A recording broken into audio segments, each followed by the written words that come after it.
Just two political parties have long dominated the American government. The two-party system, at least on the surface, has been dominant in American politics since the Civil War. It makes good sense for young people to ask, is this the way it has to be? Can't we do better than this? The 117th Congress had just two independent members in the Senate, who both caucus with the Democrats. The only game in town are the two major parties. A study in 2022 found that nearly 4 in 10 Americans wish for more political parties. America is a diverse country of 330 million people. The idea that Americans would neatly fit into just two political parties is absolutely bonkers. We saw a huge uptick in support and interest in 2016 when Gary Johnson ran for president. Over the past, I'd say, couple of years, we've seen a lot of that support translate into grassroots support, where people are not just checking a box every 4 years, right? Like they're actually wanting to get engaged and get involved at the local level. When we get put into two teams competing for our resources, we engage in high levels of demonization. When there's more sides and more possible coalitions, we can govern ourselves much more successfully. But that's not as easy as it sounds. There's structural obstacles as far as building up their campaign finance apparatus, getting on the ballot, getting included in debates. There's a role for third parties in our system, but generally speaking, if you have too many, you can end up with very incoherent, hard to control politics. And in that case, voters get very upset because then they feel like really nobody's listening to them. So should the U.S. consider moving on from a two-party system? And what kind of changes would it bring?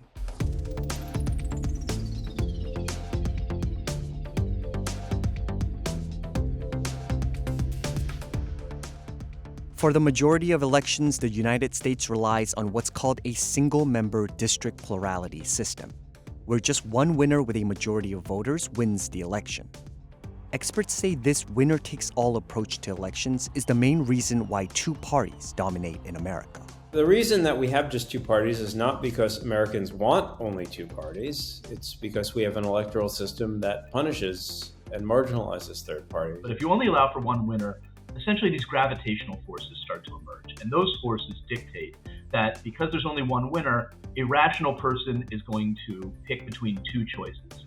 And elites who fund those candidates are not going to spend money on a long shot. But more Americans are expressing frustrations with the two main parties. In 2022, 61% of U.S. adults found the Republican Party unfavorable, while 57% shared the same sentiment toward the Democratic Party. About a quarter of Americans today say they have an unfavorable view of both major parties, a considerable jump from just 6% in 1994. A lot of people would suggest that both parties aren't quite sure where they want to go and what they want to do next. Many Republicans are troubled by the course that the Republican Party has taken as Donald Trump has come to dominate the Republican Party with his distinctive brand of populism and election denialism. On the other hand, many Americans are discontented with the turn to the left of the Democratic Party, particularly on cultural issues. Voters in both parties are also growing more hostile towards one another. 62% of Republicans and 54% of Democrats have highly negative views of the opposing party, compared to just 21% and 17% in 1994. In order for democracy to continue, political parties need to be able to lose elections. But if we are in a situation in which one party believes that the other party winning the election would be so disastrous to the country that maybe we should intervene to prevent the other party from winning, then you don't really have a democracy anymore. 56% of Americans today believe that the current parties do such a poor job that a third major party is needed. The sentiment is especially prevalent among younger adults and independents. We have been seeing a lot more support from young adults and people who are more politically homeless, as we call them, people who are independent. This has not been a great period for the two-party system. We've had real setbacks overseas. We've had real setbacks at home. So from that standpoint, it makes good sense for young people to ask, is this the way it has to be? Can't we do better than this? In response, certain minor parties have been providing an alternative to the bipartisan dysfunction in America. Well, if you're sick of Democrats and Republicans, there's another option coming your way. A new third political party in America called Forward. The co-chairs, one Republican, one Democrat. This is the bringing together of left, right, and middle. It actually celebrates pluralism. Among them, the Libertarian Party is currently the third largest political party in America, with more than 310 elected officials as of November 2022. My name is Angela McArdle, and I am the national chair of the Libertarian Party. We are really all about personal and economic freedom. We want peaceful people to be able to do whatever they need to do to get by in life, to be happy, to be healthy, to be prosperous, and to thrive. We've got over 17,000 members. Just a third of Americans today believe that the two existing parties do an adequate job of representing the American people, compared to more than half back in 2003. A really fundamental part of a democracy is that people feel like they have a meaningful choice. And that's not so much the case if you feel like in a two-party system that's really polarized, that there's only one option you would ever vote for. I don't think that two parties that are essentially captured by what a lot of people call the deep state or political establishment can ever represent everyone's interests, because I think they represent their own interests.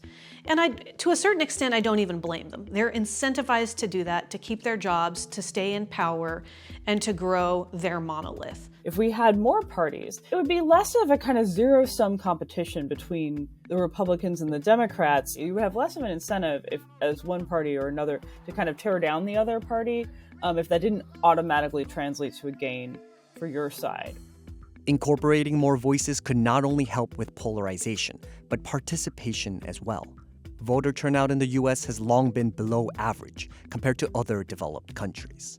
A multi-party system with viable third parties would bring people back into the process, back into the discussion, and make it a lot harder to say, well, government sucks, I'm not going to participate, and now we're having a conversation between only half of the country, which is really dangerous. A big obstacle for minor parties is funding. President Joe Biden's 2020 presidential campaign raised a little over $1 billion, while President Donald Trump raised more than $700 million. In comparison, Libertarian presidential candidate Joe Jorgensen was only able to raise close to $3 million in the same year. The two established parties have long-standing bases not only of voters, but also of funders. The discrepancy is really large, and I think it's because people find that there's a lot at stake. And so people are incentivized to hold on to positions of power and to pump and dump as much money as they possibly can into major elections. If you don't raise enough money to get your presence well known, to get your candidate or candidates well known, then you won't have the impact you want, even if in principle you have a strong case to make and strong candidates to present. But given the current political climate, some experts are hopeful that more minor parties could rise to prominence. The discontent with the two-party system is most likely to express itself when there is discontent with the presidential nominees of the two major political parties. I think it's a clear solution to many of the problems that we complain about in our democracy and many of the problems that are really threatening the foundations of our democracy. And it makes so much sense that it's hard for me to see how it won't eventually become the new way in which we do politics in this country. But not everyone shares the same optimism. The likelihood of a third party appearing for a sustained period of time is probably fairly small. There's structural obstacles as far as building up their campaign finance apparatus, getting on the ballot, getting included in debates. The two parties, having become so dominant as a mechanical result of these rules, have designed a political system that supports two parties. So there's institutional lock-in taking place as well. New York, for example, raised the signature gathering requirements for third parties to an obscene, absurd amount. You've got to collect like 45,000 signatures that all have to be perfectly verified within 6 weeks Our gubernatorial candidate, Larry Sharpe, really worked so hard, and he turned in what we believe are the right amount of signatures, and the state still threw it out. The New York State Board of Elections told CNBC that Mr. Sharpe's campaign submitted a petition that stated on its face that it did not contain the required number of signatures. They also added that the number of signatures required has been revisited and adjusted after years of not being evaluated. The two-party system has some advantages of its own. One of the big advantages of having a two-party system, right, is that it's almost always the case that people are being represented in some way. When you have two parties in our system, it is hard to move things forward. Now, on one hand, you can say, well, Washington's not getting anything done, and that's fair. On the other hand, you can say, well, half of Americans don't want to see this get done, so policy cannot be rammed through. Whereas in many other systems, particularly parliamentary systems in Europe, if three parties get together, they can run the table and transform a country in 2 years. That can be really good if they make good decisions. That can be really bad if they upset 40% of the population. Having just two parties to choose from could also help prevent more extreme political polarization. The two parties have been very broad. They've incorporated really diverse constituencies across all sorts of dimensions, urban and rural, north-south, different kinds of religions, ethnicities, etc. And that sort of dynamic can moderate parties. We don't have an American Nazi party with seats in government. You see that in Europe, right? We don't have a far left, animals must be protected at all costs and are as important as human beings party here. You would see those ideas represented meaningfully and sometimes in coalition in European government. Even without winning many major elections, minor parties today still play a vital role in the political ecosystem.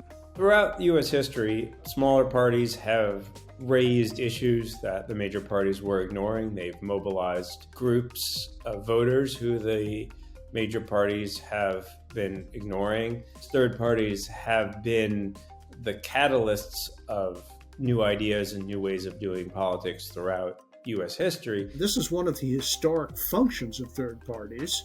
Enhance the incentives of one or both of the existing major political parties to compete for the voters who have deserted in favor of a third party. Against growing discontent, the two parties can do just one thing to prove themselves to their voters: good governance. Looking at the past 20 years, although you can list progress in a number of areas, the balance sheet, I think, has not been that great. And so the two-party system is strong in the United States when American citizens believe that the two parties, either working with each other or against each other, have somehow managed to produce good government. And good government has been undersupplied.